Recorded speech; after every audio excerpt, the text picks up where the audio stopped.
Hoop Heads podcast is brought to you by Head Start Basketball.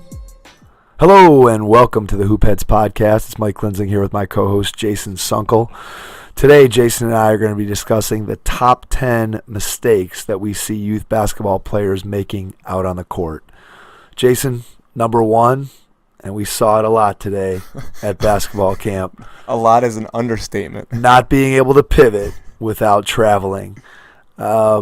We talked at our last podcast about how important coordination and footwork is, and I think that not being able to pivot, I'm constantly amazed by the number of kids who get the ball, dribble it, stop dribbling, and then become statues and are just frozen with 2 feet in one place. I can't even count the number of times just this summer basketball camp season that I've been walking around, stopped a game because I observed a kid almost like they were playing Twister and couldn't move their feet, trying to pass the ball to somebody else, and then given a little demonstration of, look, when you're stuck like this, you have to pivot and you can move your feet this way and you can put the ball way over here or you can put the ball way over here. So not being able to pivot out traveling is a huge problem. I think my favorite thing is it's a lot of kids, but it seems to always be the same kid that I keep telling this over and over again. And I'm like, dude, just need to pivot. Watch me. And I demonstrate it with them. I show them how to do it. I have them replicate it. And then 10 seconds later, they've completely forgotten what I just showed them. Yeah, I think it's just something that in some cases it's developmental when you look at the age of the player. And then in other cases, it's just kids who don't have the experience. So teaching kids to pivot and have good footwork is one of the things that we try to do at basketball camp because we really feel like it's an important skill for kids to be able to develop, not only as a youth player, but footwork continues to be important all the way on up through their entire basketball career. All right, the second one is defending with the arms instead of the feet, and this was another one that we've seen a lot of. I saw it multiple times today specifically. I can recall specific kids. They just don't move their feet on the defensive end, and instead they're flailing their arms about. They literally go and hug whoever they're defending, and instead of trying to stop the person from going to the basket, with their feet and kind of cutting them off, so to speak, they kind of just lunge at them and give them a good old bear hug instead of. Yeah, I love the kid who has their arms straight like a robot and then takes those arms and tries to control the offensive player, puts them basically in between their two arms and then kind of nudges them back and forth. It's always the littlest ones, I think, that do that the most. Yeah, for sure. The younger they are, the more often you see that. But again, you see it in all different, at all different levels. It's just a matter of how blatant that particular mistake is. And so what we try to do again is to teach kids how to move their feet, how to use their hands appropriately to try to deflect passes and not to try to control the movement of their offensive player that they're guarding. Mistake number 3, shooting off balance. And this one, it's very timely for me because I'm doing the shooting station this week at our camp in Avon Lake. And so we're working a lot on footwork, and we're working on the principles of beef, balance, eyes, elbow, and follow through. Concentration. And so when I see kids shoot, so often they're going so fast, whether it is they're dribbling or whether they're just catching the ball off a pass, and then they're falling to one side or they're falling backwards or they're just not. Their foot position is terrible. They're just not in good position. So one of the things that I like to do, Jason, with kids who I'm teaching how to shoot for the first time or that I'm working with in a lesson is I'm a big believer in the 1-2 step, especially for kids. Nowadays you see kids sometimes working on the hop, and I just think when you hop into a shot, you're much less, you're off balance. Kids just don't have the strength to be able to do that. And it's one thing for a high school varsity player. It's another thing for a kid who's in 3rd grade and is 9 years old to try to do a hop. So I try to really focus on teaching kids the 1-2 step simply because it gives them more balance, gives them more power. And when you shoot on balance, guess what? The ball goes in. Yeah, I agree, especially with the whole hopping piece. I've seen it with my kids in 7th and 8th grade. They still don't have control of their bodies at that point. They're still learning the coordination piece that we talked about last podcast. I think that comes into play big time in these kids. I think another big problem is they're used to seeing these NBA players like the person I think of automatically, off balance shooter, J.R. Smith. He is 90% of the time completely fading away to the corner, doing this. So these kids are all watching the NBA players play, and they think, oh, well, he can do it. That's what I'm going to do. Or they're seeing it on NBA 2K18, yeah. and they're watching, trying to emulate those shots. And Yeah. again, they forget that those guys have practiced thousands and thousands of shots shooting the ball correctly, and now they have to come in and, then they can fade away. NBA player can do that because they've practiced doing it fundamentally correctly for so long, and obviously youth players don't have that same level of experience. All right, the fourth mistake that they make is attempting difficult or impossible passes. Once again, we see a lot of this at camp. I just see the kids, they think they can make these passes that, a lot of times they're off balance with their passes. They're throwing these wild passes instead of working on the fundamentally sound passes. And I think the really good thing that we do at camp is we play the short-sided games that we talked about in that one podcast, where it gives them the opportunity, with it being 3-on-3 or 4-on-4, to make more passes, and it's more practical for them because they're learning more situational passes, and they'll be able to they should be able to replicate them in the bigger games, and getting them more chances and touches with the basketball gives them the chance to work on these passes. But I think the big thing is it's teaching them the correct way to pass the ball. Right, and there's just less congestion. There's just less congestion out on the court. So when I throw a pass, I've only got to get it past one or two defenders, as opposed to in a 5-on-5 game. There's many more players out on the court to get in the way of a pass. And I think one of the things that, again, kids need more of is just playing, just being out on the court and seeing and recognizing situations. And as we've talked about, it's kind of a common theme that kids don't play the same way that we played in previous generations. And so as a result, they're just not getting the game experience where they can experiment with different kinds of passes and different things that they're trying to do. And, we all love creative players, but creative players are ones that have gotten a lot of experience so they can know how to use their passing vision to be able to see players. And just, again, you watch any youth basketball game, and I think back to when my kids were in, first and second grade, and just the number of balls that are just thrown who knows where. And you look at the kids, and, they're not experienced, and you totally understand, but you wonder, like, what was going through their mind when they threw that particular pass. Of course, I've watched high school, college, and pro games where the same thing applies. Absolutely. Let's move on to mistake number 5. Mistake number 5 is a really one that I think could be easily fixed, but it's not catching the ball securely with two hands before trying to dribble, shoot, or pass. And again, this is one that you see at all levels of basketball. Somebody trying to do something before they've actually secured the basketball. And catching with two hands, I can't remember where I heard this from, but I know I've read it or heard it somewhere, that the way you win basketball games is simply by passing and catching. And if you and your team can pass the ball and complete passes, then you have a really good chance of winning, because you're simply not going to turn the ball over. And typically, if you get more shots at the basket than your opponent, you have a good chance of winning. And I think passing and catching is so underrated. I don't know how you feel or what you do with your teams, but just the ability to pass and catch the ball from any level is just so important. And you don't see coaches ever practicing it. We're working on individual moves, and we're working on between the legs dribble, or we're working on, a 17-foot jump shot, or we're working on a set play, or we're running our offense, and we just don't work on, hey, pass and catch. Well, all our opening sets, we have 3 or 4 opening sets that we do with drills, and they all require passing, and I'm very strict on my passing with my kids because I've talked at length before, but the way that we practice is going to be the way we play the game. So I make the kids make strong passes, hit them in their pockets, we're talking about pockets, like where they want the ball to Right. shoot. Hit them with good, solid passes. None of these, I call them lollipop passes. They throw them high in the air.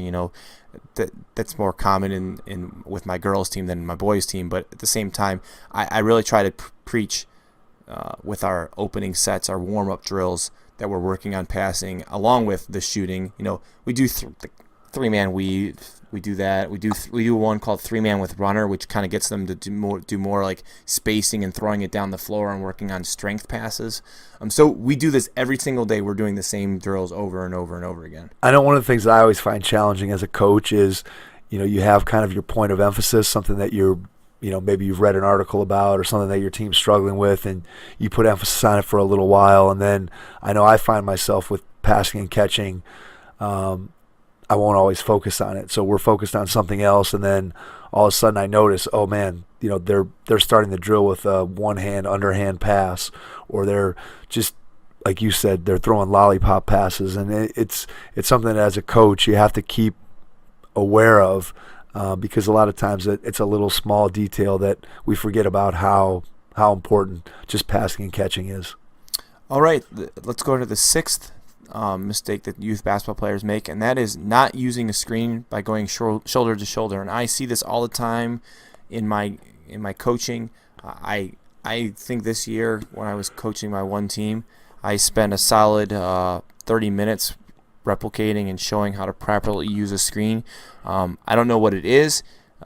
They don't like to go shoulder. I say, you should always rub shoulders. Doing that, you want to use the screen because they get the defender to run into it, and they just don't seem to use it. And it's really important to use it the proper way, because if you don't, then the defender has a much easier chance to slip by the screener or cut underneath the screener or do whatever. So it's really important to use it properly, and it just makes it way easier for your offense to do it the way that you're supposed to do it. So I can distinctly remember practice this year. I spent like 30 minutes. You dribble, and you're going to rub shoulders, and that was it. There was no defender or anything. It was literally, we're just going to do this because you guys aren't doing it right. We need to get it in our brain. And I think that's especially important in today's, the way the game has evolved with the number of ball screens that are being set. If you're the dribbler and you're going to use a ball screen and you're not going to go off shoulder to shoulder, you give your defender many more options of how they can defend that screen.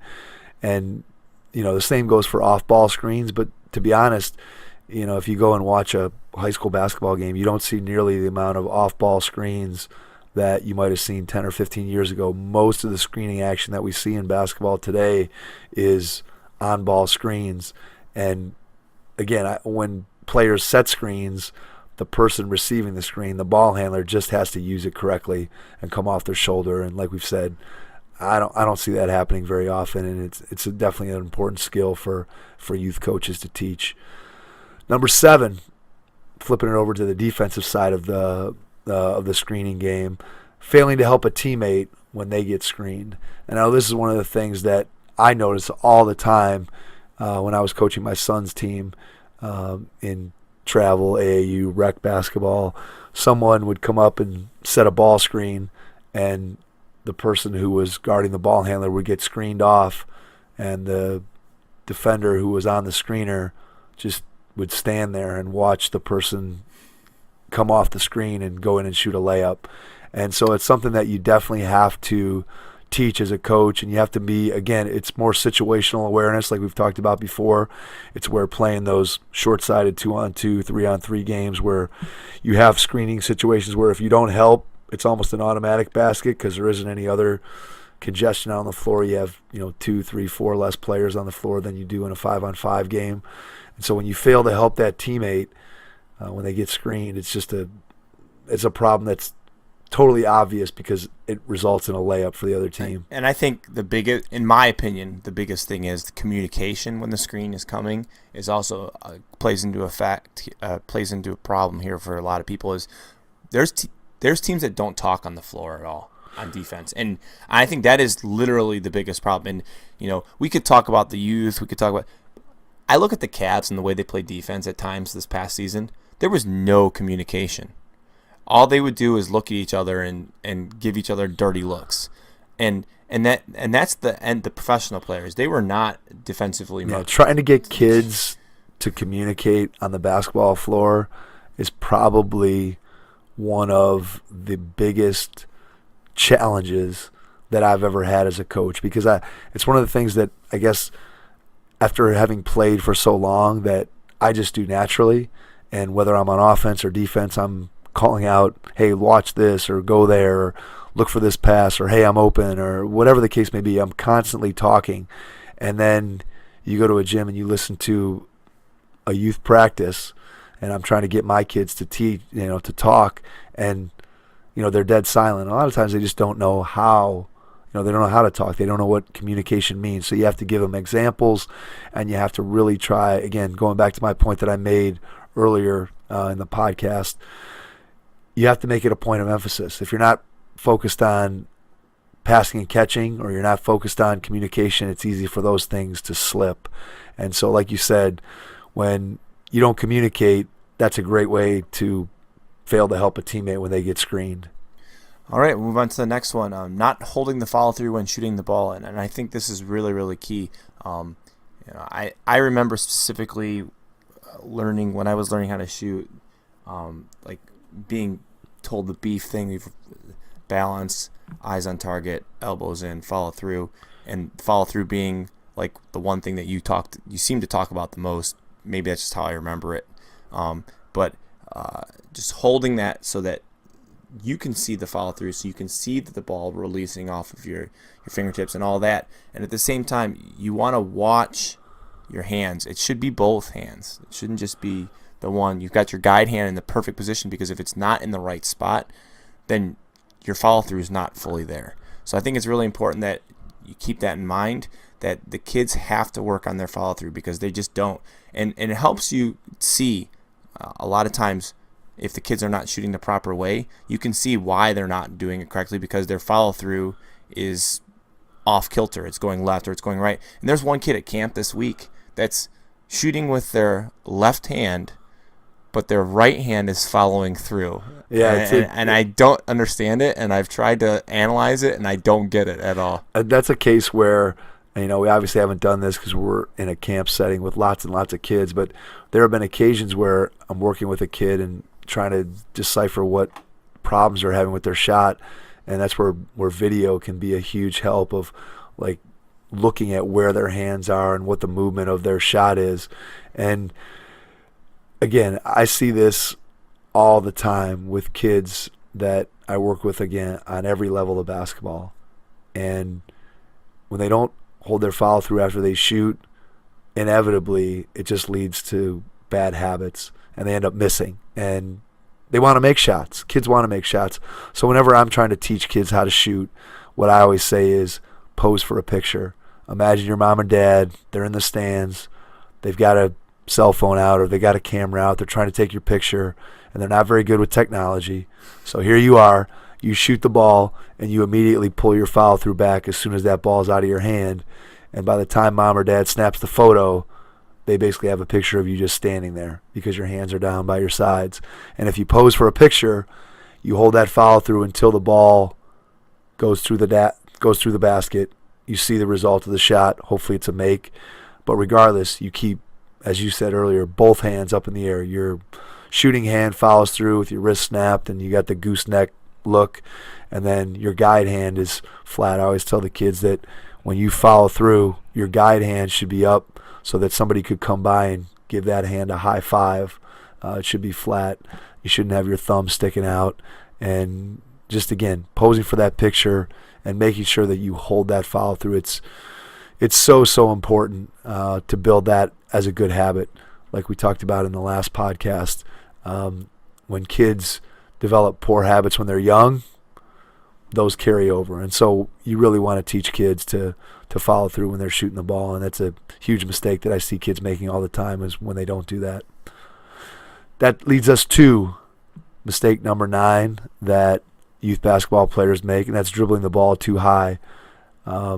This is, again, the less experienced the player, the higher that dribble goes. And so what we try to do is try to teach kids, you want to keep the ball, initially you want to keep it below your waist. And as they get better and they start working on different moves off the dribble, you want to get that ball down in many cases below your knee. And when you do, and you lower your dribble, a lot of times kids think, oh, I don't have, I can't dribble that low. And it actually gives you more control. When you have the ball lower, the ball spends less time out of your hand. When you dribble and the ball's up by your shoulder, that's a lot of time that ball is spending out of your hand. And so we really want to make sure that we're getting kids to dribble the ball below their knee. And I think that's really important for the kids to practice the good habits from an early age. Like we've said multiple times, and you think about it, you should be used to dribbling if they start when they're really young. They should be used to dribbling it really close to the ground because they're close to the ground. Right, for sure. So that goes into a whole nother talk about like as they get older, working on flexibility and having them have the ability to keep it low. But in practices, I really, really, once again, it sounds like I'm saying I emphasize a lot of different things in practice, but you have to, right? I mean, but I emphasize like controlled dribbles.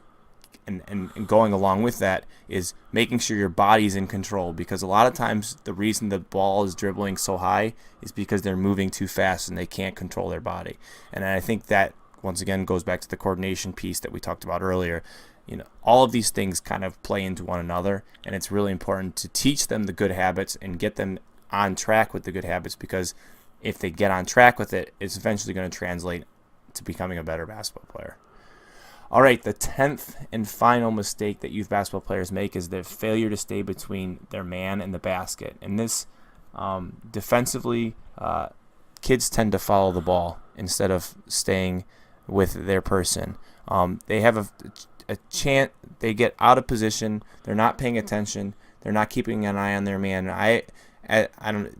We talk about it, the help defense and things like that. We talk about ball you man. We talk about all these different things, and that evolves over time. Like how different teams run defensive schemes really depends on how things happen. But my philosophy always is, you need to know where the ball is, but you also need to know where your man is or your woman is, and you need to be between them and the basket. Because if you're not between them and the basket, you're out of position, and an easy backdoor layup, an easy basket for the other team is really going to happen if you do it that way. Yeah, and I think as you go up in levels of basketball, there are times where you may not be directly between your man and the basket. You may be in more of a denial position. You may be attacking in a different way to force a player right or left or whatever the case may be. But when you're at really young ages, the most important thing that you can teach is stay between your player and the basket.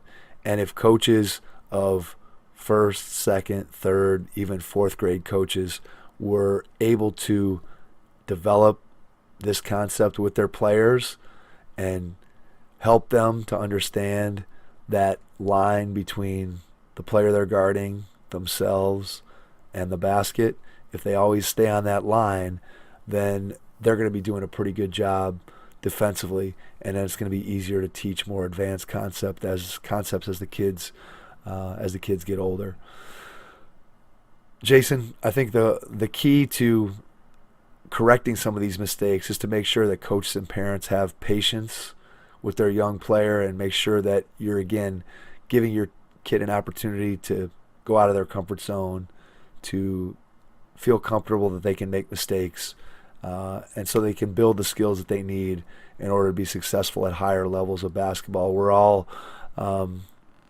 talking about here, youth basketball, elementary, probably middle school, and then once they get beyond that, these problems hopefully will have gone away because they've practiced them and continue to work on them. So if they love the game and they're working at it, you're going to see them start to master these skills. And as they master each one of these skills that we see as being a common mistake, we're going to see their ability level and their success rate out on the court dramatically improve. And I think going back to what we talked about earlier, really giving them positive feedback for all these things, like, maybe they didn't do something right, but showing them, here, this is what you're supposed to do, and then the next time that they do it, giving them that positive reinforcement that they look like they're learning, they look like they're trying to do it the right way. And I think going back, we just need to do that, give them positive impact, because the kids will remember, oh, they said I was doing this right, and made them feel good,